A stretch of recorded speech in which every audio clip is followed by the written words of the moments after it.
ದೇವೇಗೌಡರ ಕುಟುಂಬಕ್ಕೆ ದೊಡ್ಡ ಆಘಾತ.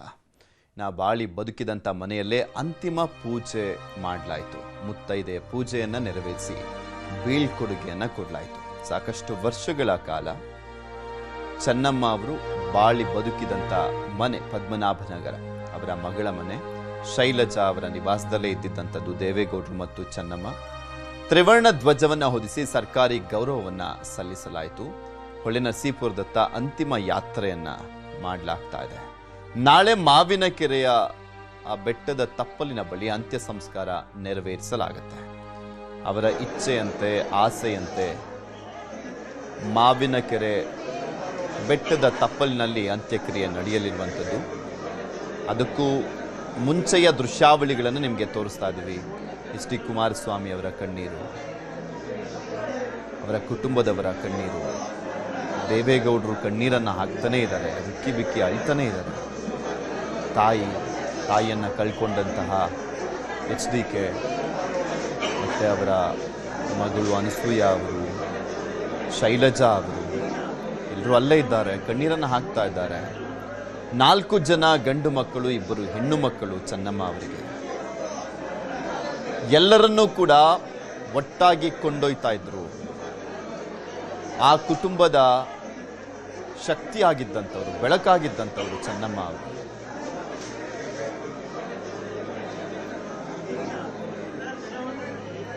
ಭೂಮಿ ತಾಯಿಯ ತಾಳ್ಮೆ ಚೆನ್ನಮ್ಮ ಅವರಿಗೆ.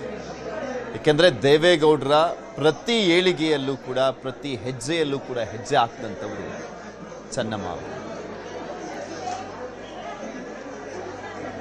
ದೇವೇಗೌಡರು ಸಾಕಷ್ಟು ಬಾರಿ ಹೇಳಿದ್ದಾರೆ, ನನ್ನ ಈ ಬೆಳವಣಿಗೆ, ನಾನಿವತ್ತು ಈ ಸ್ಥಾನದಲ್ಲಿದ್ದೇನೆ ಅಂದರೆ ಅದಕ್ಕೆ ನನ್ನ ಪತ್ನಿ ಕಾರಣ ಅಂತ ಹೇಳಿದ್ದಾರೆ.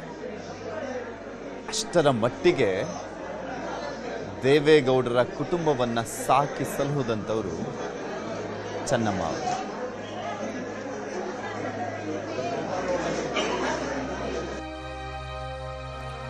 ನಿಮಗೆ ದೃಶ್ಯಾವಳಿಗಳಲ್ಲಿ ತೋರಿಸ್ತಾ ಇದ್ದೀವಿ. ದೇವೇಗೌಡರ ಮಕ್ಕಳ ಕಣ್ಣೀರು, ಅವರ ಕುಟುಂಬಕ್ಕೆ ದೊಡ್ಡ ಆಘಾತ ಇದು. ಕಡೆ ಶೈಲಜಾ ಅವರು, ಅನಸೂಯ ಅವರು, ಕಡೆ ಕುಮಾರಸ್ವಾಮಿ ಅವರು, ಮತ್ತೊಂದು ಕಡೆ ರೇವಣ್ಣ ಅವರು. ತಾಯಿಯನ್ನ ಕಳ್ಕೊಂಡಂಥ ಸಂದರ್ಭದಲ್ಲಿ ಯಾರಿಗೇ ಆಗಲಿ, ಮಕ್ಕಳಿಗೆ ಆ ಸ್ಥಾನ ತುಂಬಲಿಕ್ಕೆ ಸಾಧ್ಯನೇ ಇಲ್ಲ.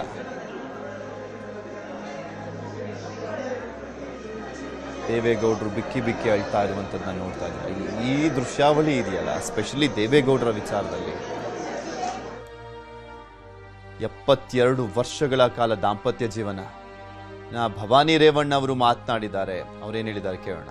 ಹಾಗಾಗಿ ಅಲ್ಲಿ ಏನೋ ಬೆಳ್ಳೂರು ಕ್ರಾಸ್ನಲ್ಲೂ ಕೂಡ, ಬೆಳ್ಳೂರಿನಲ್ಲೂ ಏರ್ಪಾಡು ಮಾಡ್ಕೊಂಡಿದ್ದಾರಂತೆ. ಅಲ್ಲೂ ಜನ ಅಲ್ಲಿ ಸೇರಿದ್ದಾರೆ. ಮತ್ತು ಅಲ್ಲೇ ಚನ್ನರಾಯಪಟ್ಟಣ, ಹಾಗೆ ಹಾಸನ ಹೋಗಿ ಇಲ್ಲಿ ಹೊಳೆನರಸೀಪುರ, ಇದು ಈ ಮನೆಯಲ್ಲೇ ಅವ್ರು ಜಾಸ್ತಿ ಇಷ್ಟಪಡ್ತಿದ್ರು. ಹಾಗಾಗಿ ಇಲ್ಲೇ ಅವ್ರಿಗೆ ಎಲ್ಲ ರೀತಿಯ ಅಂತಿಮ ದರ್ಶನಕ್ಕೂ ಇಟ್ಟು, ಹಾಗೆ ಒಳ್ಳೆ ರೀತಿ ಅವ್ರನ್ನ ಕಳಿಸ್ಕೊಡ್ಬೇಕು ಅಂತ ಹೇಳಿ ನಾವೆಲ್ಲ ವ್ಯವಸ್ಥೆಗಳನ್ನ ಮನೇಲಿ ಮಾಡ್ಕೊಂಡಿದ್ದೀವಿ. ಹಾಗೆ ಜನ ತುಂಬ ಬರ್ತಾರೆ. ಯಾಕೆಂದರೆ ನಮ್ಮಮ್ಮ ಅಷ್ಟೊಂದು ಸ್ನೇಹಜೀವಿ, ಮತ್ತು ಅವರು ಎಲ್ಲರ ಜೊತೆ ತುಂಬ ಚೆನ್ನಾಗಿರ್ತಿದ್ರು. ಆಮೇಲೆ ಯಾವಾಗಲೂ ಯಾರಿಗಾನ ಬೆಳಗ್ಗೆ ಎದ್ದು ಸಂಜೆವರೆಗೂ ಯಾರಿಗಾನ ಏನಾರು ಒಳ್ಳೆಯದನ್ನು ಮಾಡೋದನ್ನೇ ಯೋಚನೆ ಮಾಡ್ತಿದ್ರು ಯಾವಾಗಲೂ. ಹಾಗಾಗಿ ಜನ ಇವಾಗಲೇ ತುಂಬ ಜನ ನಿನ್ನೆ ರಾತ್ರಿ ಕೂಡ ತಡರಾತ್ರಿವರೆಗೂ, ಬೆಳಗಿನ ಜಾವದವರೆಗೂ ಕೂಡ ದರ್ಶನ ಮಾಡಿದ್ದಾರೆ ಬೆಂಗಳೂರಿನಲ್ಲಿ. ಇಲ್ಲೂ ಕೂಡ ಇವತ್ತು ಶುರುವಾದರೆ ನಾಳೆವರೆಗೂ ಕೂಡ ದರ್ಶನ, ಅಂತಿಮ ದರ್ಶನಕ್ಕೆ ವ್ಯವಸ್ಥೆ ಮಾಡಿದ್ದೀವಿ. ಹಾಗಾಗಿ ಇಲ್ಲಿ ಏನು ಜನ ಬರಲಿಕ್ಕೆ ಹೋಗಲಿಕ್ಕೆ ಒಂದು ಬ್ಯಾರಿಕೇಡ್ ಹಾಕಿ ಎಲ್ಲ ವ್ಯವಸ್ಥೆಗಳನ್ನ ಮಾಡಬೇಕು, ಅದನ್ನು ಮಾಡ್ತಾ ಇದ್ದಾರೆ. ಹಾಗಾಗಿ ನಾವು ಅವ್ರು ಬರೋದ್ರಲ್ಲಿ ನಾವು ನಿರೀಕ್ಷೆ ಮಾಡ್ತಾ ಇದ್ದೀನಿ. ಅವರು ನನಗೆ ಗೊತ್ತಿರೋ ಹಂಗೆ ಇಲ್ಲಿಗೆ ಬರೋದಕ್ಕೆ 6 ಗಂಟೆ ಆಗ್ಬೋದು ಅಂತ ಅಂದಾಜು, ಸಾಯಂಕಾಲ 6 ಗಂಟೆ ಆಗ್ಬೋದು ಅಂತ. ನಾಳೆ ನಾವು ನಮ್ಮದು ಏನು ಸಂಪ್ರದಾಯದ ಪ್ರಕಾರ ನಮ್ದು ಏನಿರುತ್ತೆ ಅದನ್ನು ನಾವು ಶುರು ಮಾಡ್ಕೊಳ್ಳೇಬೇಕು. ಪೂಜೆದು ಅದರದ್ದು ಸ್ನಾನ ಪೂಜೆ ಎಲ್ಲ ನಮ್ದು ಏನಿರುತ್ತೆ ಅದನ್ನು ನಾವು ಮಾಡಬೇಕು. ಹಾಗಾಗಿ ಇವತ್ತು ನಮ್ಮ ಮಾವನವರು ಇಲ್ಲಿಗೆ ಬರ್ತಿದಾರಲ್ಲ, ಅವ್ರದ್ದನ್ನು ನಾವು ಇವಾಗ ನಾಳೆ ಒಂದು 10 ಗಂಟೆ ಅಷ್ಟರೊಳಗಡೆನೆ ನಾವು ಪಾರ್ಥಿವ ಶರೀರಕ್ಕೆ ಸ್ನಾನ ಮಾಡಿಸಿ ನಾವು ಅದನ್ನು ನಮ್ಮ ಪೂಜೆ ಏನಿದೆ ಅದು ಮಾಡ್ಕೊಂಡ್ಬಿಟ್ಟು ದರ್ಶನಕ್ಕೆ ಮತ್ತೆ ಇಟ್ಬಿಟ್ಟಿರ್ತೀವಿ. 2 ಗಂಟೆವರೆಗೆ 2 ಗಂಟೆಗೆ ಇಲ್ಲಿಂದ 12:30 1 ಗಂಟೆ ಅಂತ ಹೇಳ್ತಿದ್ದಾರೆ. ಕೊನೆಗೆ 2 ಗಂಟೆಗಾರ ಸರಿ ನಾವು ಪಾರ್ಥಿವ ಶರೀರ ಎತ್ತಲೇಬೇಕು. 4 ಗಂಟೆ ಇಲ್ಲಿಂದ ನಮ್ಮ ಮಾವನವ್ರದ್ದು ಹುಟ್ಟೂರಾದಂಥ ಅರದನಹಳ್ಳಿಗೆ ನಾವು ಅಲ್ಲಿಗೆ ತಗೊಂಡು ಹೋಗ್ತಾ ಇರೋದು. ಹಾಗಾಗಿ 4 ಗಂಟೆ ಒಳಗಡೆ ಎಲ್ಲ. ಚೆನ್ನಮ್ಮ ಅವ್ರಿಗೆ ಪ್ರಜ್ವಲ್ ಅವ್ರು ಅಂದ್ರೆ ತುಂಬಾ ಇಷ್ಟ, ಎಲ್ಲಾರನ್ನೂ ಇಷ್ಟ. ನಾಳೆ ಪ್ರಜ್ವಲ್ ಅವ್ರು ಎಷ್ಟೊತ್ತಿಗೆ ಬರ್ತಿದ್ದಾರೆ? ಇಲ್ಲ ಅವ್ರನ್ನ ನಿಮ್ಮ ಮತ್ತೆ ಚೆನ್ನಮ್ಮ ಅವ್ರ ಒಡನಾಟ ತುಂಬಾ ಹತ್ರದಲ್ಲಿ ನೋಡಿದಂಥವ್ರು. ಅವರಿಗೆ ಅಡಿಗೆ ಮಾಡಿ ಕೂಡ ತಾವು ಹಾಕೊಡ್ತಾ ಇದ್ರಿ. ಆ ಒಡನಾಟ ಹೇಗಿತ್ತು ಅಂದ್ರೆ ಅಡಿಗೆ ಊಟ ಎಲ್ಲರೂ ಮಾಡಿದೀವಿ, ಅದರಲ್ಲೇನಿಲ್ಲ. ಆದ್ರೆ ಜಾಸ್ತಿ ಅವರು ಹಾಸನ ಜಿಲ್ಲೆ ಹೊಳೆನರಸೀಪುರ ತಾಲೂಕು ಕಾಂಟ್ಯಾಕ್ಟ್ ಇಟ್ಕೊಂಡಿದ್ರಲ್ಲ, ಬಂದು ಹೋಗೋದು ಮಾಡ್ತಿದ್ರು. ಆಮೇಲೆ ಏನಾದರೂ ಈ ದೇವಸ್ಥಾನಗಳಲ್ಲಿ ಪೂಜೆ ಅಂದ್ರೆ 2 ದಿವಸ 3 ದಿವಸ ಉಳಿತಾ ಇದ್ರು. ಆಮೇಲೆ ನನಗೂ ಮದುವೆ ಆದಾಗ್ಲಿಂದನೂ ಅಟ್ಯಾಚ್ಮೆಂಟ್ ಜಾಸ್ತಿ ಬೆಳೀತು, ಒಡನಾಟ ಜಾಸ್ತಿ ಬೆಳೀತು. ನನಗವರೊಂದು ಈಗ ನನಗೆ ಹೆತ್ತ ತಾಯಿಗಿಂತ ಹೆಚ್ಚಾಗ್ಬಿಟ್ರು ಅವ್ರು ನನಗೆ. ಹಾಗಾಗಿ ಒಡನಾಟ ಜಾಸ್ತಿ ಇರೋದ್ರಿಂದ ಜೊತೆಯಲ್ಲಿ ಒಂದು ಮದುವೆಗೆ ಹೋಗ್ಲಿ, ಒಂದು ದೇವಸ್ಥಾನಕ್ಕೆ ಹೋಗ್ಲಿ, ಅಥವಾ ಯಾವ್ದಾದ್ರು ಒಂದು ಇದಕ್ಕೆ ಹೋಗ್ಲಿ, ಭವಾನಿ ಜೊತೆಲಿ ಹೋಗೋಣ, ಭವಾನಿ ಜೊತೆಲಿ ಹೋಗೋಣ ಹಾಗೇ ಕರಿತಾ ಇರೋರು. ಹಾಗಾಗಿ ನಾನು ಅವ್ರ ಜೊತೆನೇ ಸುತ್ತಾಡಿ ಮಾಡಿ, ಹಾಗಾಗಿ ಅವರು ಹೆಚ್ಚು ಜೊತೆಯಲ್ಲಿ ಇರ್ತಿದ್ವಿ. ಇನ್ನು ಅವರ ಇಬ್ಬರು ಹೆಣ್ಮಕ್ಳು ಕೂಡ ತುಂಬ ಚೆನ್ನಾಗಿ ನೋಡಿಕೊಂಡ್ರು. ಡಾಕ್ಟರ್ ಮಂಜುನಾಥ್ ಅವ್ರ ವೈಫು ದೊಡ್ಡವರು ಅನುಸೂಯ, ಇನ್ನೊಬ್ಬರು ಶೈಲಜಾ, ಅವರು ಯಜಮಾನ್ರು ಕೂಡ ಡಾಕ್ಟ್ರೇನೆ. ಮನೆಯಲ್ಲಿ ಡಾಕ್ಟ್ರುಗಳ ಫೆಸಿಲಿಟಿ, ಆಮೇಲೆ ಎಲ್ಲ ಮನೆಯಲ್ಲಿ ನೋಡ್ಕೊಳ್ಳೋ ಒಂದು ಅನುಕೂಲತೆ ಎಲ್ಲ ಇರೋದ್ರಿಂದ ನಮ್ಮ ಅಮ್ಮನಿಗೆ ಸ್ವಲ್ಪ ದೈಹಿಕವಾಗಿ ಭಾಳ ಬೇಗ ಕುಗ್ಬಿಟ್ರು ಅವರು. ಅಂದರೆ ಸ್ವಲ್ಪ ಆ್ಯಸಿಡ್ ಬಿದ್ದು ಎಲ್ಲ ಇದಾದಾಗಲೇ ದೇಹಕ್ಕೆ ಹಾನಿಯಾಗಿತ್ತು. ಆದರೂ ಕೂಡ ಅವರು ಅದರಿಂದ ಸರೈವಾದರು. ಅಂದರೆ ಅವ್ರಿಗೆ ವಿಲ್ ಪವರ್ ಚೆನ್ನಾಗಿತ್ತು. 25 ವರ್ಷ 6 ತಿಂಗಳಾಯಿತು ಆ್ಯಸಿಡ್ ದಾಳಿ ನಡೆದು. ಆದರೂ ನಮ್ಮಮ್ಮ ಅದರಿಂದ ಜಯ ಗಳಿಸಿ, ಅಂದರೆ ಅದರ ಯುದ್ಧ ಮಾಡಿಕೊಂಡು ಗೆದ್ದು ಬಂದು, ಆದರೂ ಅವ್ರಿಗೇನು ಸ್ಕಾರ್ ಇತ್ತು ದೇಹದಲ್ಲಿ ಅದನ್ನೆಲ್ಲ ಮರೆತು, ಅವ್ರ ಕಲೆಗಳನ್ನೆಲ್ಲ ಮರೆತು ಜನರ ಒಡನಾಟದ ಜೊತೆ ಮತ್ತೆ ಮೊದಲ ಚೆನ್ನಮ್ಮನವ್ರು ಹೇಗಿದ್ರು ಅದೇ ಥರ ಇದ್ದು ಮುಂದುವರಿಸ್ತಾ ಇದ್ರು. 25 ವರ್ಷದ ಹಿಂದೆ ಆಸಿಡ್ ಅಟ್ಯಾಕ್ ನೀವು ಕೂಡ ಜೊತೆಯಲ್ಲಿದ್ರಿ. ಬಟ್ ಚೆನ್ನಮ್ಮ ಅವ್ರು ಹೇಳ್ತಾರಂತೆ ಆರೋಪಿಗಳು ಯಾರೇ ಇದ್ರು ಕೂಡ ಅಷ್ಟು ಕ್ಷಮಿಸ್ಬಿಡಿ ಅಂತಾರಂತೆ. ಅದನ್ನೇ ಹೇಳಲಿಕ್ಕೆ ಹೋದೆ. ಅವ್ರಿಗೆ ಕನ್ವೆನ್ಷನ್ ಆಯಿತು. ಆದಾಗ ಅವರು ನಮ್ಮ ಮಾವ ಅವರ ತಮ್ಮನ ಮಕ್ಕಳೇ ಈ ಒಂದು ಪ್ರಕರಣ ಮಾಡಿದ್ದು. ಈಗ ಇದು ಆವಾಗ ಅವ್ರದ್ದೆಲ್ಲ ಕೋರ್ಟ್ ನಡೆದು ಎಲ್ಲ ಆದಮೇಲೆ ಕೋರ್ಟ್ಗೆ ನಮ್ಮ ಮತ್ತೆ ಬರೋ ಸ್ಟೇಜಲ್ಲಿ ಇರಲಿಲ್ಲ, ಕೋಮದಲ್ಲಿದ್ದರು 2.5 ತಿಂಗಳು. ಸೊ ನಾನೇ ಕೋರ್ಟ್ ಅಟೆಂಡ್ ಮಾಡಿದೆ. ಹಾಗಾಗಿ ಅವ್ರಿಗೆ ಕನ್ವೆನ್ಷನ್ ಆಯಿತು. ಅವಾಗ ಆದಂಥ ಸಂದರ್ಭದಲ್ಲಿ ನಮ್ಮ ಮಾವ ಒಂದು ಮಾತು ಹೇಳಿದ್ರು ಅವ್ರಿಗೆ, ಹೀಗೆ ಈ ಥರ ಶಿಕ್ಷೆ ಆಯಿತು ಅಂತ ಅಂದ್ಬಿಟ್ಟು. ಅವ್ರ ತಂದೆಗೆ ಕ್ಯಾನ್ಸರ್ ಆಗಿತ್ತು. ಯಾರ ತಂದೆಗೆ ಅವರು ಆಸಿಡ್ ಹಾಕಿದ್ರಲ್ಲ ಅವ್ರ ತಂದೆಗೆ ಕ್ಯಾನ್ಸರ್ ಆಗಿತ್ತು, ಅಂದರೆ ದೇವೇಗೌಡರು ತಮ್ಮನಿಗೆ.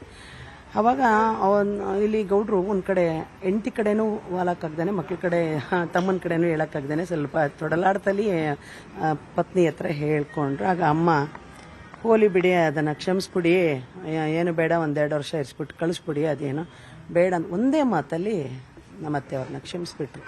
ಅಷ್ಟು ದೊಡ್ಡ ಗುಣ. ಯಾರೇ ಆಗಿದ್ರು ಹೆಣ್ಮಕ್ಳು ಅಂದರೆ ಆ ಥರ ಮಾಡಿದವ್ರನ್ನ ಅಷ್ಟು ಸುಲಭವಾಗಿ ಮನಸ್ಸಿನಲ್ಲಿ ಇಟ್ಕೊಂಡು ಇದು ಮಾಡ್ತಾರೆ. ನಮ್ಮತ್ತೆ ಪಾಪ 1 6 ತಿಂಗಳಲ್ಲೇ ಅವ್ರನ್ನ ಕ್ಷಮಿಸ್ಬಿಟ್ಟು ಬಿಟ್ಬಿಡಿ, ಏನು ಬೇಡ ಅಂತ ಹೇಳಿ, ಅದಾದಮೇಲೆ ಅದು ಮಾಡಿ ಕೊನೆಗೆ ಅವ್ರಿಗೆ 5 ವರ್ಷನೋ 8 ವರ್ಷನೋ ಆಯಿತು. ಅದರಲ್ಲೂ ಕೂಡ ನಮ್ಮ ಮಾವ ಮತ್ತೆ ಕಡಿಮೆ ಮಾಡಿಸಿ ಅವ್ರನ್ನ. ಪ್ರತಿಯೊಬ್ಬ ರಾಜಕಾರಣಿ ಇವತ್ತು ಮನೆ ಹತ್ರ ಹೋಗ್ತಿದ್ದಾರೆ, ಅಂತಿಮ ದರ್ಶನ ಮಾಡ್ಕೊಳ್ಳುವಾಗ ಅನ್ನಪೂರ್ಣೇಶ್ವರಿ ಅನ್ನೋ ಒಂದು ಪದವನ್ನು ಬಳಕೆ ಮಾಡ್ತಿದ್ದಾರೆ. ಹೌದು, ನಿಜ. ಊಟ ಆಗದೆ ವಾಪಸ್ ಕಳಿಸ್ತಾರೆ. ಅವ್ರಿಗೆ ಅದು ಮನಸ್ಸಿನಲ್ಲಿ ಭಾಳ ಅದೇನೂ ಗೊತ್ತಿಲ್ಲ. ನಾವುಗಳು ಹೋಗ್ಲಿ, ಯಾರು ಹೋಗ್ಲಿ, ಇವರು ಅಂತಲ್ಲ, ಯಾರು ಹೋದ್ರೂ ಕೂಡ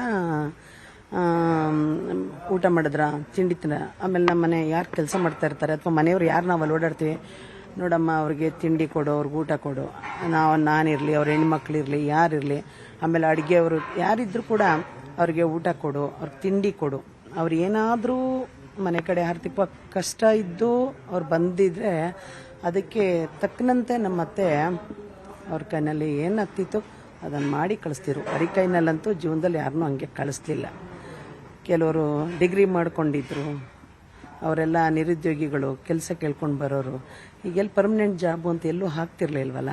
ಆಗ ನಮ್ಮ ಅತ್ತೆಗೆ ಎಲ್ಲೆಲ್ಲಿ ಸಾಧ್ಯ ಅಂಥವ್ರಿಗೆಲ್ಲ ಫೋನ್ ಮಾಡಿ ಅವ್ರ ಮನೆ ಕಡೆ ಬಡವರಿದ್ದಾರೆ, ಒಂದು ಕೆಲಸ ಕೊಡಿ, ಎಷ್ಟು ಸಂಬಳ ಕೊಡ್ತೀರಾ ಅಂತ ಕೇಳೋರು. ಅವರು 12,000 ಅಮ್ಮ 13,000 ಇನ್ನೊಂದು 2,000 ಸೇರಿಸಿ ಕೊಟ್ಬಿಡಿ, ಕುಟುಂಬ ಚೆನ್ನಾಗಿರುತ್ತೆ ಅಂತ ಹೇಳಿಬಿಟ್ಟು ಅವ್ರಿಗೆಲ್ಲ ಕೆಲಸ ಕೊಡಿಸ್ತಾರೆ. ಹಾಗಾಗಿ ಅವ್ರಿಗೆ ಅಷ್ಟು ಅವ್ರಿಗೆ ಸಾರ್ವಜನಿಕರದ್ದು ಕೆಲಸ ಮಾಡೋದು, ಅವ್ರಿಗೆ ಜನರಿಗೆ ಒಳ್ಳೇದು ಮಾಡೋದು ಅಂದರೆ ಅದೇನೋ ಗೊತ್ತಿಲ್ಲ ಅವ್ರಿಗೆ. ನನಗನ್ಸೋದು ಅವರು ಒಂದು ಗ್ರಾಮೀಣ ಊರು ಇದರಲ್ಲೇ ಹುಟ್ಟು ಬೆಳೆದಿರೋದು.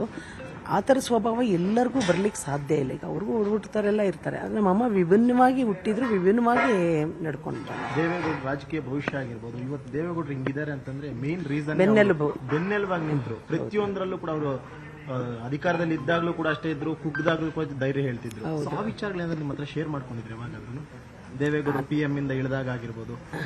ಇಲ್ಲ, ಅವರು ಸುಮ್ಮನೆ ಅವ್ರಿಗೆ ಮಾತಾಡೋಣಾಗ್ಲಿ ಹಿಂಗೆಲ್ಲ ಕೂತಿದಾಗ ಅಯ್ಯೋ ಅವ್ರ ಹಣೆ ಬರದಲ್ಲಿ ಎಷ್ಟು ದಿವಸ ಇರ್ತಿದೆ ಅದು ಆಗುತ್ತೆ ಬಿಡಿ, ಆಯಿತು ಈಗ ಹಂಗಂತ ಹತ್ಕೊಂಡು ಕರ್ಕೊಂಡು ಕೂತ್ಕೊಳ್ಳೋಕ್ಕಾಗತ್ತಾ, ಮುಂದುವರಿ ಅದನ್ನು ನೋಡಬೇಕು ಅಂತ ಹೇಳೋರು. ಈಗ ಇದು ಬೆಟ್ಟದ ರಂಗನಾಥ ಸ್ವಾಮಿ ದೇವಸ್ಥಾನ ತಪ್ಪಲಲ್ಲೇ ಈ ಒಂದೆಲ್ಲ ಕ್ರಿಯೆ ನಡೀತಾ ಇರುವಂಥದ್ದು, ಇದರಿಂದ ಹಿನ್ನೆಲೆ ಇದೆ ಅಂದರೆ ನಮ್ಮತ್ತೆ ತುಂಬ ಶಿವಭಕ್ತರು. ಅಲ್ಲಿ ಎಡಗಡೆಗೆ ನೋಡಿದ್ರೆ ನಮ್ಮದು ಶಿವನ ದೇವಸ್ಥಾನ, ನಮ್ಮ ಕುಲದ್ದು ದೇವರು, ಆ ದೇವಸ್ಥಾನ ಮನ್ದೇವ್ರದ್ದು. ಬಲಗಡೆಗೆ ರಂಗನಾಥ, ಅದು ನಮ್ಮಮ್ಮ ನಮ್ಮ ಕುಟುಂಬದಲ್ಲಿ ನಾವೆಲ್ಲ ನಡ್ಕೋತೀವಿ, ಆ ದೇವರಿಗೆ ತುಂಬ ನಡ್ಕೋತೀವಿ. ಶ್ರಾವಣ ಮಾಸದಲ್ಲಂತೂ ಒಂದು ಜಾತ್ರೆ ಮಾಡಿದಂಗೆ ಆಗುತ್ತೆ, ಅಷ್ಟು ಎಲ್ಲ ನಡೆಯುತ್ತೆ. ತುಂಬ ಶಕ್ತಿ ಇದೆ, ಪವರ್ಫುಲ್ ಟೆಂಪಲು. ಹಾಗಾಗಿ ಏನೋ ಅಲ್ಲಿ ಮನೆಯಲ್ಲಿ ನಮ್ಮ ಮಾವನವರು ಮತ್ತು ಇವರು ಹೆಣ್ಮಕ್ಳು 4 ಜನ, ಅವ್ರಿಗೆಲ್ಲ ಏನೋ ಡಿಸೈಡ್ ಮಾಡಿಕೊಂಡು, ನಾವು ಯಾರೂ ಮಾತಾಡೋದಿಲ್ಲ ಅದ್ರ ಬಗ್ಗೆ. ಅವರು ಡಿಸೈಡ್ ಮಾಡಿದ್ದಾರೆ, ಡಿಸೈಡ್ ಮಾಡಿದ್ಮೇಲೆ ನಮ್ಮದು ಯಾರ್ದು. ಚೆನ್ನಮ್ಮನವ್ರು ದೇವಸ್ಥಾನ ಕಟ್ಟಿಸಿದ್ದಾರೆ, ಆ ದೇವಸ್ಥಾನದ ಮೊದಲನೇ ಪೂಜೆ ಇವರೇ ಮಾಡಿದ್ಮೇಲೆ ಇಡೀ ಊರಿನ ಗ್ರಾಮಸ್ಥರು ಪೂಜೆ ಮಾಡ್ತಾರಂತೆ. ಸೊ ಒಂದು ಗ್ರಾಮದ ಜನರು ಅವ್ರನ್ನ ದೇವರಾಗಿ ನೋಡ್ತಿದ್ದಾರೆ. ಏನು ಹೇಳ್ತೀರಿ ಇದ್ರ ಬಗ್ಗೆ? ಏನು ಹೇಳಿದ್ರೆ, ಚೆನ್ನಮ್ಮವರು ಒಂದು ದೇವಸ್ಥಾನ ಕಟ್ಟಿಸ್ಕೊಟ್ಟಿದ್ರಲ್ಲ, ಅಲ್ಲಿ ಮೊದಲನೇ ಪೂಜೆ ಪ್ರತಿ ವರ್ಷನೂ ಚೆನ್ನಮ್ಮವರೇ ಫಸ್ಟ್ ಮಾಡಿದ್ದಾದ್ಮೇಲೆ ಇಡೀ ಊರಿನ ಜನ ಹೋಗಿ ಪೂಜೆ ಮಾಡ್ತಿದ್ರು ಹುಟ್ಟೂರಲ್ಲಿ. ಹುಟ್ಟೂರಿನಲ್ಲಿ ಅದು ಮುತ್ತಿಗೆ ಈರಳ್ಳಿ ಅಂತ ಹೇಳ್ಬಿಟ್ಟು, ಅದು ವರ್ಷಕ್ಕೆ ಒಂದೇ ಸಲ ಅದನ್ನು ಚಂಡಿಕಾಂಬ ದೇವಸ್ಥಾನ ಬಾಗಿಲು ಓಪನ್ ಮಾಡೋದು. ತುಂಬ ಕಟ್ನಿಟ್ಟಲ್ಲಿ ಮಾಡ್ತಾರೆ ಅವರು, ಬಿಫೋರ್ 10 days ಎಲ್ಲ ಮಾಡಿಕೊಂಡು ಮಾಡ್ತಾರೆ. ಹಾಗಾಗಿ ಅದೇನೋ ಅವರ ಪದ್ಧತಿನಲ್ಲಿ ಒಂದು ಬಾಳೆಗೊನೆಗಳನ್ನ ಅಡೆ ಹಾಕೋದು ಅಂತ ಮಾಡ್ತಾರೆ. ಅದನ್ನು ನಾವು ಅದ್ರ ಮೇಲೆ ಅವ್ರದ್ದು ನೇಮ್ ಬರೆದ್ಬಿಟ್ಟು ಹಾಕಿರ್ತಾರೆ.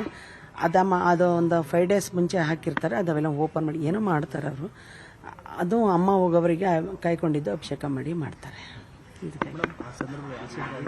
ಯಾವ ಥರ ನೋವು ತಿಂದ್ರು ಮೇಡಮ್ ಅವರು? ಅಯ್ಯೋ, ನೀವು ಇದನ್ನು ಹೇಗೆ ಹೇಳೋದು, ನಾವು ಹೇಗೆ ಬಣ್ಣಿಸೋಕ್ಕಾಗುತ್ತೆ? ಜೊತೆಲಿ ನಾನು ಇದ್ದೆ, ಅದನ್ನೆಲ್ಲ ಬಣ್ಣಿಸ್ಲಿಕ್ಕಾಗಲ್ಲ. ಹೇಗೆ ಅಂತ ಹೇಳಲಿಕ್ಕೆ ಆಗೋದಿಲ್ಲ. ನಮ್ಮ ಅತ್ತೆಯವ್ರನ್ನ ಜೊತೆನಲ್ಲಿ ನಾನೇ ಕರ್ಕೊಂಡು ಹಾಸನದಲ್ಲಿ ಫಸ್ಟ್ ಏಡ್ ಮಾಡಿಸ್ಕೊಂಡು ಹೋಗ್ಬೇಕಾದ್ರೆ ಹತ್ತತ್ರ ಬೆಳ್ಳೂರು ಕಾಸಿಗೆ ಅವ್ರು ಅನ್ಕಾನ್ಷಿಯಸ್ ಆಗಿದ್ರು. ಹಂಗಾಗಿ ಅವ್ರ ಕಾನ್ಷಿಯನ್ಸೇ ಹುಟ್ಟೋಯ್ತು.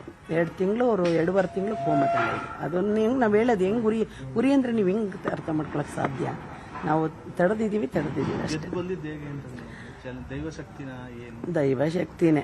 ಮತ್ತು ಅವ್ರಿಗೆ ನಮ್ಮ ಮಾವಾರ್ದು ಎಷ್ಟು ಟೈಮ್ ಕೂತ್ಕೊಳ್ಳೋರು ಅಂದರೆ, ಅವರು ಕೋಮದಲ್ಲಿದ್ದಾಗ ಮಿನಿಮಮ್ 3-4 hours ಅಮ್ಮನ ಜೊತೆ ಕೂತ್ಕೊಂಡು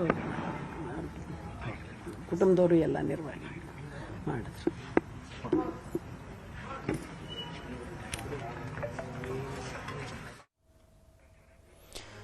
ಭವಾನಿ ರೇವಣ್ಣ ಅವರ ಮಾತು ಕೇಳಿಸ್ಕೊಂಡ್ರಿ. ಅತ್ತೆಯಾಗಿ ನಮ್ಮನ್ನು ತಾಯಿ ರೀತಿಯಲ್ಲಿ ನೋಡ್ಕೊಳ್ತಾ ಇದ್ರು. ನನಗೆ ನನ್ನ ತಾಯಿ ರೀತಿಯಲ್ಲೇ ಅವರು ಪಾಲನೆ ಪೋಷಣೆ ಮಾಡ್ತಾ, ನಮಗೆ ಸಪೋರ್ಟಿವ್ ಆಗಿ ನಿಂತ್ಕೊಳ್ತಾ, ಅವರಿಗೆ ಹೊಳೆನರಸೀಪುರ, ಅದರಲ್ಲೂ ನಮ್ಮ ಮನೆ ಅಂದರೆ ತುಂಬ ಪ್ರೀತಿ. ಯಾವಾಗಲೂ ದೇವಸ್ಥಾನಕ್ಕೆ ಹೋಗುವಂಥ ಸಂದರ್ಭದಲ್ಲಿ ಭವಾನಿ ಬಾ ಹೋಗಬೇಕು, ನೀನು ಜೊತೆಲಿರಬೇಕು ಅಂತೆಲ್ಲ ಹೇಳ್ತಾಯಿದ್ರು. ತುಂಬ ನೋವನ್ನು ತಿನ್ಕೊಂಡಿದ್ದಾರೆ ಅವರು. ಆ್ಯಸಿಡ್ ದಾಳಿ ಆದಂಥ ಸಂದರ್ಭದಲ್ಲೂ ಕೂಡ ಅಷ್ಟೇ. ಆ ವಿಲ್ ಪವರ್ ತುಂಬ ಚೆನ್ನಾಗಿತ್ತು ಅವ್ರಿಗೆ. ಒಂಥರ ಗಟ್ಟಿಗಿತ್ತಿ ಆಗಿದ್ದಂಥವ್ರು ನಮ್ಮತ್ತೆ. ನಮ್ಮ ಮಾವನವ್ರಿಗೆ ಅವರು ಎಲ್ಲದರಲ್ಲೂ ಕೂಡ ಅಷ್ಟೇ ದೊಡ್ಡ ಮಟ್ಟದಲ್ಲಿ ಸಪೋರ್ಟಿವ್ ಆಗಿ ನಿಂತ್ಕೊಂಡು ಬೆನ್ನೆಲುಬಾಗದ್ದಂಥವ್ರು ಚೆನ್ನಮ್ಮ ಅವರು. ಅವ್ರ ಬಗ್ಗೆ ಎಷ್ಟು ಅಂತ ಹೇಳೋದು, ಏನು ಅಂತ ಹೇಳೋದು ಅನ್ನುವಂಥದ್ದನ್ನ ಮಾತನಾಡ್ತಾ ಇದ್ರು ಭವಾನಿ ರೇವಣ್ಣ ಅವರು. ಹಿಂಗೆ ತೋರಿಸ್ತಾ ಇದೀವಿ, ಮತ್ತೊಂದು ಕಡೆ ದೃಶ್ಯಾವಳಿಯಲ್ಲಿ ಗಮನಿಸ್ಬೋದು. ಚೆನ್ನಮ್ಮ ಅವರ ಪಾರ್ಥಿವ ಶರೀರವನ್ನು ಹೊಳೆನರಸೀಪುರದತ್ತ ಕೊಂಡೊಯ್ಯಲಾಗ್ತಾ ಇದೆ. ಆ ಒಂದು ಪಾರ್ಥಿವ ಶರೀರ ಸಾಕ್ತಾ ಇರುವಂಥ ವೆಹಿಕಲ್ನಲ್ಲಿ ಅವರ ಮಗಳು ಅನಸೂಯ ಇದ್ದಾರೆ, ಅವರ ಕುಟುಂಬದವರಿದ್ದಾರೆ. HDD ಮತ್ತು ಚೆನ್ನಮ್ಮ ಅವರ ಭಾವನಾತ್ಮಕ ಕ್ಷಣ, ಆಸ್ಪತ್ರೆಗೆ ದಾಖಲಾಗುವ ಮೊದಲಿನ ವಿಡಿಯೋ. ಪತಿಯ ಆಶೀರ್ವಾದವನ್ನ ಪಡೆದಿದ್ರು ಚೆನ್ನಮ್ಮ ಅವರು. ಧೈರ್ಯ ತುಂಬಿ ಆಸ್ಪತ್ರೆಗೆ ಕಳಿಸಿದ್ರು ದೇವೇಗೌಡರು. ಪತ್ನಿಗೆ ಧೈರ್ಯ ತುಂಬಿದ್ರು ದೇವೇಗೌಡರು. ಕಣ್ಣೀರನ್ನ ತರಿಸುತ್ತೆ. ಆ 3 ದಿನಗಳ ಹಿಂದಿನ ವಿಡಿಯೋವನ್ನು ನೋಡ್ತಾ ಇದ್ರು. ನೋಡಿ ಎಷ್ಟು ಪ್ರೀತಿಸ್ತಾ ಇದ್ರು ಇವರು, ಎಷ್ಟು ಅನ್ಯೋನ್ಯವಾಗಿದ್ರು. ದೇವೇಗೌಡರು ಎಷ್ಟು ಕಾಳಜಿಯನ್ನ ಮಾಡ್ತಾ ಇದ್ರು. ಆ ಕಣ್ಣುಗಳನ್ನ ನೋಡಿದ್ರೆ, ಆ ವಿಡಿಯೋವನ್ನ ಹತ್ರದಿಂದ ನೋಡಿದಂಥವ್ರಿಗೆ ಗೊತ್ತಾಗುತ್ತೆ. ಆ ಕಣ್ಣುಗಳನ್ನ ನೋಡಿದ್ರೆ ಗೊತ್ತಾಗುತ್ತೆ ಎಷ್ಟು ಪ್ರೀತಿ ಇತ್ತು, ಕಾಳಜಿ ಇತ್ತು, ಅವರಿಬ್ಬರ ನಡುವೆ ಭಾವನೆಗಳಿದ್ವು, ಬಾಂಧವ್ಯ ಇತ್ತು ಅಂತ. ಒಂದು ಸುಖ ಸಂಸಾರ ಹೇಗಿರುತ್ತೆ, ದಾಂಪತ್ಯ ಜೀವನ ಅಂದ್ರೆ ಹೇಗಿರುತ್ತೆ, ಸತಿಪತಿಗಳು ಅಂದ್ರೆ ಹೇಗಿರ್ತಾರೆ, ಅದೆಲ್ಲದಕ್ಕೂ ಕೂಡ ಕನ್ನಡಿ ಹಿಡಿದಂತಿದೆ. ಆ ವಿಡಿಯೋ ನೋಡ್ತಾ ಇದ್ರೆ ನೋಡಿ. ಅಪ್ಪ ಗಂಡನ ಆಶೀರ್ವಾದವನ್ನು ಪಡ್ಕೊಂಡು ಹೊರಡ್ತಾರೆ ಅವತ್ತು ಚೆನ್ನಮ್ಮ. ಮತ್ತೆ ಮನೆಗೆ ವಾಪಸ್ ಬಂದಿದ್ದು ನಿಮ್ಗೆಲ್ರಿಗೂ ಗೊತ್ತಿದೆ. ದೇವೇಗೌಡರು ಎಷ್ಟು ಪ್ರೀತಿಸ್ತಾ ಇದ್ರು ತನ್ನ ಮಡಿನ. ಅವ್ರಿಗೆ ತಿನ್ನಿಸ್ತಾರೆ, ಅದಾದ್ಮೇಲೆ ಒಂದು ಸ್ವಲ್ಪ ಕೆಳಗಡೆ ಬೀಳುತ್ತೆ ಆ ಅನ್ನನ ಏನೋ, ಅದನ್ನು ಕ್ಲೀನ್ ಮಾಡ್ತಾರೆ ದೇವೇಗೌಡರು. ಮಾಜಿ ಪ್ರಧಾನಿಗಳು. ಆ ಸ್ಥಾನಮಾನ ಎಲ್ಲ ಮನೆಯಿಂದ ಹೊರಗಡೆ, ಮನೆಯ ಒಳಗಡೆ ಅವರು ಚೆನ್ನಮ್ಮ ಅವರ ಗಂಡ ಅಷ್ಟೇ.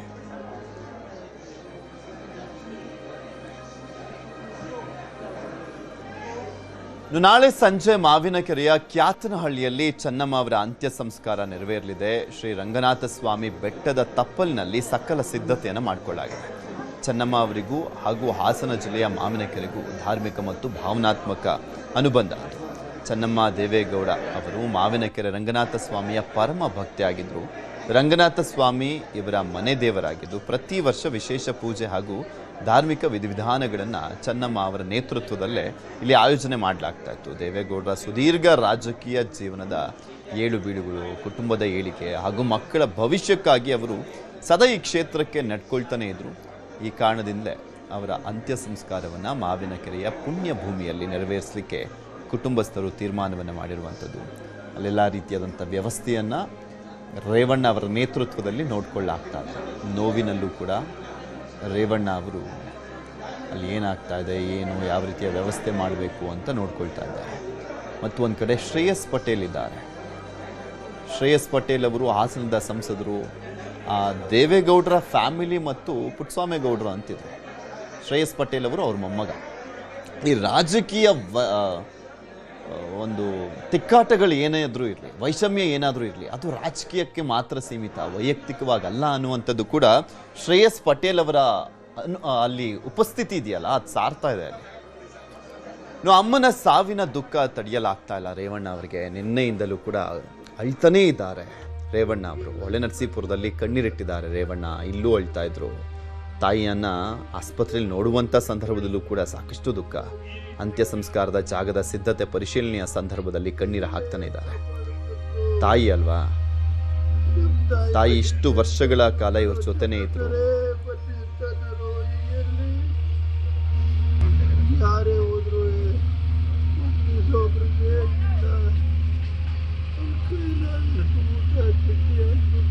ಅಮ್ಮನ ಸಾವಿನ ದುಃಖ ತಡೆಯಲಾಗ್ತಾ ಇಲ್ಲ ರೇವಣ್ಣ ಅವ್ರ ಕೈಲಿ.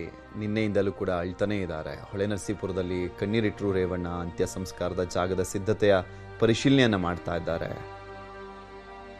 ಸಂದರ್ಭದಲ್ಲಿ ಮಾತನಾಡಿಸುವಂತ ಪ್ರಯತ್ನ ಮಾಡಿದ್ವಿ. ತುಂಬಾ ಕಷ್ಟ, ಹೃದಯ ಭಾರ ಅನ್ಸುತ್ತೆ ಮಾತಾಡ್ಲಿಕ್ಕೆ. ಅವಾಗಲೇ ಫೋನಿಗೆ ಸಿಕ್ಕಿದ್ರು, ಅಳ್ತಾನೇ ಇದ್ರು ರೇವಣ್ಣ ಅವರು. ಯಾರಿಗೇ ಆಗಲಿ ಇದೊಂಥರ ಕಷ್ಟದ ಸಂದರ್ಭ, ನೋವಿನ ಸಂದರ್ಭ. ಹೆತ್ತು ಹೊತ್ತು ಸಾಕಿದ ತಾಯಿ ಏನಿಲ್ಲ ಅಂದ್ರೆ.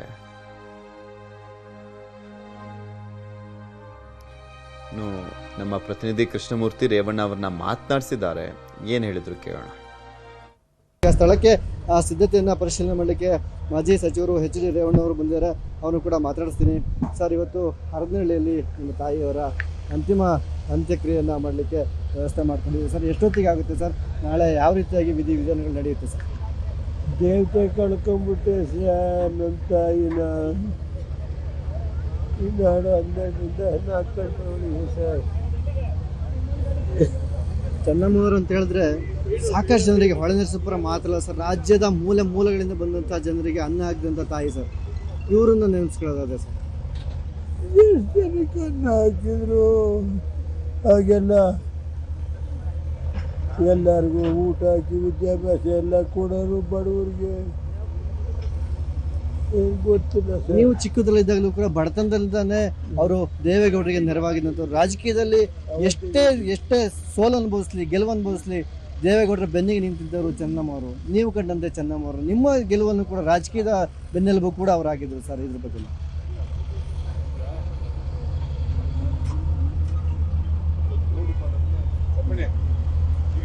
ದೇವೇಗೌಡರ ರಾಜಕೀಯ ಜೀವನದಲ್ಲಿ ಚೆನ್ನಮ್ಮನವರು ದೊಡ್ಡ ಪಾತ್ರ ಇದೆ ಸರ್. ಅವರ ಬೆನ್ನೆಲುಬಾಗಿ ಚೆನ್ನಮ್ಮನವರು ನಿಂತಿದ್ದಾರೆ ಸರ್. ಅದ್ರ ಬಗ್ಗೆ ನನಗೆ ನಮ್ಮ ಕುಟುಂಬಕ್ಕೆ ಎಲ್ಲರಿಗೂ ಹೌದು ಆಯ್ತು ಸರ್. ಇದಿಷ್ಟು ರೇವಣ್ಣವರ ಮಾತು. ಅವರು ತುಂಬ ಭಾವುಕರಾಗಿದ್ದಾರೆ. ಅವ್ರ ಮಾತು ಕೂಡ ಬರ್ತಾ ಇಲ್ಲ. ಕೇವಲ ಅಳೋದನ್ನು ಬಿಟ್ಟರೆ ಬೇರೆ ಮಾತು ಬರೋದಿಲ್ಲ ಎಂಬಂಥ ಸನ್ನಿವೇಶದಲ್ಲಿ ಅವರಿದ್ದಾರೆ. ಅವರು ಚೆನ್ನಮ್ಮನವರು ಸಾಕಷ್ಟು ಜನಕ್ಕೆ ಅನ್ನ ಹಾಕಿದ್ದಾರೆ, ಬಡವರಿಗೆ ಶಿಕ್ಷಣ ಕೊಡಿಸಿದ್ದಾರೆ. ನನ್ನ ತಾಯಿ ಅಂತ ಹೇಳಿದ್ರೆ ದೇವರಿಗೆ ಸಮಾನ ಆಗಿದ್ದಂಥವ್ರು. ಅವ್ರನ್ನ ಕಳೆದುಕೊಂಡು ಈಗ ನಾವು ಕೂಡ ಅನಾಥರಾಗಿದ್ದೀವಿ ಎಂಬಂಥ ಮೂಕ ರೋದನೆಯನ್ನು ಅವರು ಇಲ್ಲಿ ಹಾಸನದಲ್ಲಿ ವ್ಯಕ್ತಪಡಿಸ್ತಾರೆ. ಕ್ಯಾಮ್ರಾ ಪರ್ಸನ್ ರಾಹುಲ್ ಜೊತೆ ಕೃಷ್ಣ ಇಬ್ಬೀಡು, ನ್ಯೂಸ್ 18 ಹಾಸನ.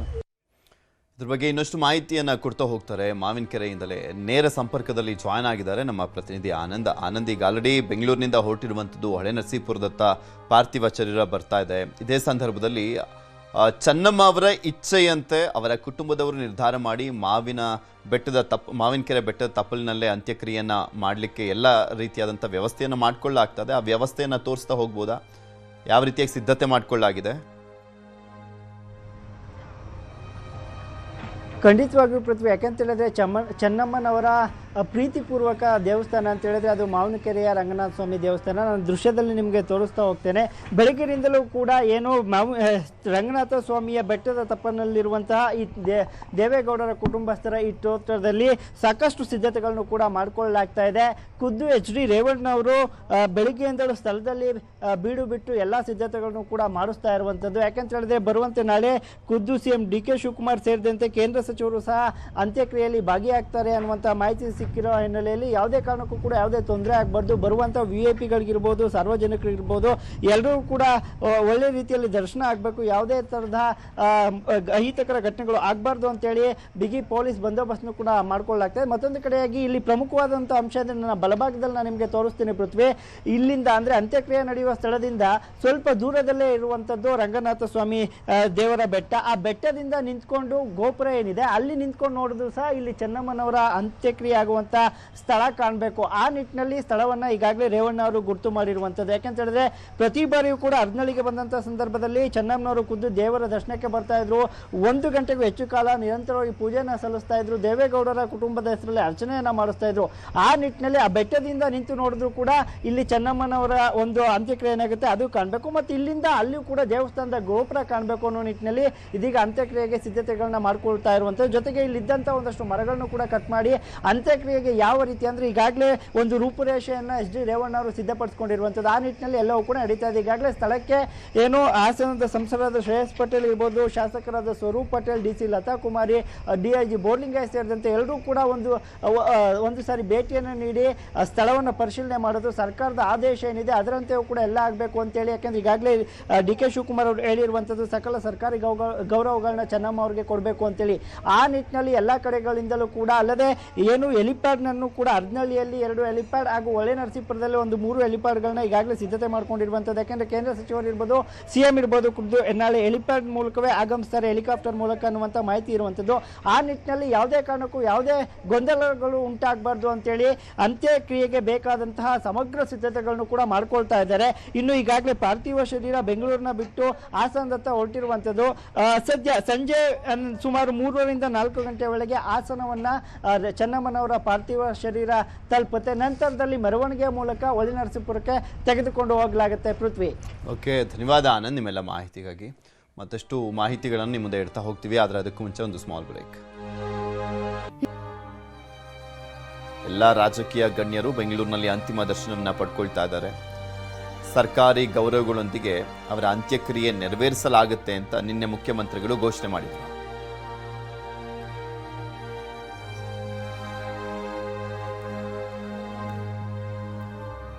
ಅಂತಿಮ ದರ್ಶನ ಪಡೆದಂಥ ಗಣ್ಯರೆಲ್ಲರೂ ಕೂಡ ಮಾತನಾಡಿದ್ದಾರೆ. ಏನು ಹೇಳಿದ್ದಾರೆ ಕೇಳೋಣ. ಕೊನೆಯ ನಿಮಿಷದಲ್ಲಿ ದೇವೇಗೌಡರ ಕೈ ನಿಟ್ಕೊಂಡು ಕಣ್ಣಲ್ಲಿ ಅವ್ರನ್ನ ನೋಡ್ತಾನೆ ಪ್ರಾಣ ಬಿಟ್ಟರು ಅಂತೇಳಿ ಒಂದು ದೈವಶಕ್ತಿ ಅನ್ನುವಂಥ ಒಂದು ರೀತಿಯಲ್ಲಿ ಮತ್ತು ಅವರ ದಂಪತಿಗಳಲ್ಲಿ ಇರುವಂಥ ಅನ್ಯೋನ್ಯತೆ ಪ್ರೀತಿಯನ್ನ ಒಂದು 73 ವರ್ಷಗಳ ದಾಂಪತ್ಯ ಜೀವನ ತೋರಿಸುತ್ತೆ. ಅದು ಇತ್ತೀಚೆಗೆ ಒಂದು 3-4 ತಿಂಗಳ ಹಿಂದೆ ನಾನು ನನ್ನ ಶ್ರೀಮತಿ ಇಬ್ಬರು ಕೂಡ ಸನ್ಮಾನ್ಯ ದೇವೇಗೌಡರನ್ನ ಮತ್ತು ತಾಯಿ ಚೆನ್ನಮ್ಮ ಅವ್ರನ್ನ ನೋಡ್ಲಿಕ್ಕೆ ಬಂದಾಗ ನನ್ನ ಶ್ರೀಮತಿಗೆ ಅರಿಶಿಣ ಕುಂಕುಮ ಹೂವುಗಳನ್ನ ಮುಡಿಸೋದ್ರ ಜೊತೆಗೆ ಸೀರೆಯನ್ನು ಕೊಟ್ಟು ನಾವು ತಿಂಡಿ ತಿನ್ನೋವರೆಗೂ ಕೂಡ ಅವರು ಬಿಡಲಿಲ್ಲ ನಮ್ಮನ್ನು. ಸೊ ಸುಮಾರು ಒಂದು ಗಂಟೆಗಳ ಕಾಲ ಅವ್ರ ಜೊತೆ ನಾವು ಏನು ಕಾಲ ಕಳೆದಿದ್ದೀವಿ. ನಿಜವಾಗ್ಲೂ ಕೂಡ ನಮಗೆ ಅದು ಜೀವನದಲ್ಲಿ ಮರೆಯಲಾರದಿರುವಂಥ ಒಂದು ಕ್ಷಣಗಳು.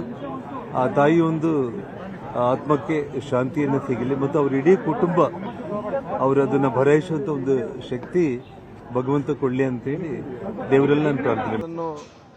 ಆ ಕುಟುಂಬದಲ್ಲಿ ಇಟ್ಕೊಂಡು ದೇವೇಗೌಡರು ಸಾಹೇಬ್ರು ಒಂದು ಕಡೆ ರಾಜಕಾರಣ ಮಾಡ್ತಾ ಇದ್ರು ಕೂಡ ಆ ಮಕ್ಕಳನ್ನು ಯಾವ ರೀತಿಯಲ್ಲಿ ಒಬ್ಬ ಯೂನಿವರ್ಸಿಟಿಯಲ್ಲಿ ಮಕ್ಕಳನ್ನು ಓದಿಸ್ತಾರೋ ಆ ರೀತಿ ಮಕ್ಕಳನ್ನು ಒಂದು ಯೂನಿವರ್ಸಿಟಿ ಥರ ಆ ತಾಯಿ ಕಾಪಾಡಿಕೊಂಡು ಬಂದಿದ್ಲು. ಆ ತಾಯಿ ಏನು ನೋಡಿಲ್ಲ ಹೇಳ್ರಿ, ಎಲ್ಲವನ್ನೂ ಕೂಡ ನೋಡಿದಾಳ. ಆ ತಾಯಿ ದೇವೇಗೌಡರನ್ನ ಶಾಸಕರಾಗಿ ನೋಡಿದಾಳ. ಶಾಸಕರಾಗಿ ನೋಡಿ ಅವರು ಪ್ರಾದೇಶಿಕ ಪಕ್ಷವನ್ನು ಕೂಡ ಕಟ್ಟಿದ್ದು ನೋಡಿದ್ರು.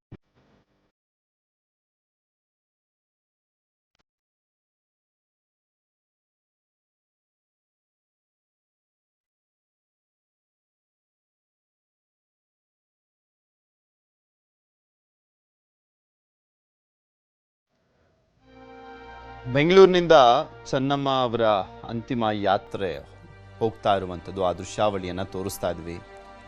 ಹೊಳೆ ನರಸೀಪುರಕ್ಕೆ ಕೊಂಡೊಯ್ಯಲಾಗ್ತಾ ಇದೆ. ಕುಣಿಗಲ್ ಚನ್ನರಾಯಪಟ್ಟಣ ಮಾರ್ಗವಾಗಿ ಕೊಂಡೊಯ್ಯಲಾಗ್ತಾ ಇದೆ. ಈ ಸಂದರ್ಭದಲ್ಲಿ ಅವರ ಕುಟುಂಬದವರಿದ್ದಾರೆ ಆ ವೆಹಿಕಲ್ನಲ್ಲಿ.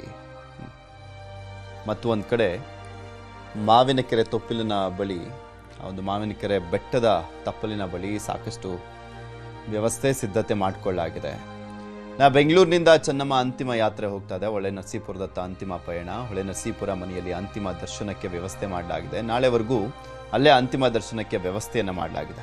ಎಲ್ಲ ರೀತಿಯ ವ್ಯವಸ್ಥೆಯನ್ನು ಮಾಡ್ತಾ ಇರುವಂಥದ್ದು ಭವಾನಿ ರೇವಣ್ಣ ಅವರು ಮನೆಯ ಸುತ್ತಮುತ್ತ ಅವರೇ ನೋಡ್ಕೊಳ್ತಾ ಇದ್ದಾರೆ. ರೇವಣ್ಣ ಮತ್ತು ಒಂದು ಕಡೆ ತೋಟದ ಹತ್ರ ಇದ್ದಾರೆ.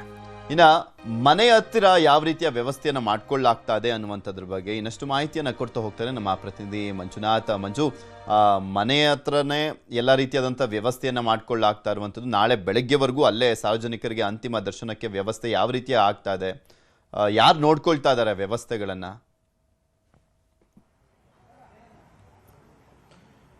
ಪೃಥ್ವಿ, ಚೆನ್ನಮ್ಮ ಅವರ ಪಾರ್ಥಿವ ಶರೀರ ಸದ್ಯಕ್ಕೆ ಬೆಂಗಳೂರಿನಿಂದ ಹೊಳೆ ನರಸೀಪುರದ ಕಡೆ ಬರ್ತಾ ಇರುವಂತದ್ದು. ಸದ್ಯಕ್ಕೆ ಭವಾನಿ ರೇವಣ್ಣ ಅವರು ಎಲ್ಲಾ ಇನ್ಚಾರ್ಜ್ ಅನ್ನು ಕೂಡ ಅಷ್ಟೇ ತೆಗೆದುಕೊಂಡಿರುವಂತದ್ದು. ಮನೆಯ ಬಳಿ ಎಲ್ಲಾ ರೀತಿಯಂತಹ ಒಂದು ಸಿದ್ಧತೆಗಳನ್ನು ಕೂಡ ಈಗಾಗಲೇ ಮಾಡ್ಕೊಳ್ತಾ ಇದೆ. ದೃಶ್ಯದಲ್ಲೂ ಕೂಡ ನೀವು ನೋಡ್ತಾ ಇರಬಹುದು, ಇದು ಭವಾನಿ ರೇವಣ್ಣ ಅವರ ಮನೆ. ಇದೇ ಒಂದು ಜಾಗದಲ್ಲಿ ಚೆನ್ನಮ್ಮ ಅವರ ಪಾರ್ಥಿವ ಶರೀರವನ್ನ ಅಂತಿಮ ದರ್ಶನಕ್ಕೆ ಅಂತಾನೆ ಇರಿಸಲಾಗಿರುವಂತಹದ್ದು.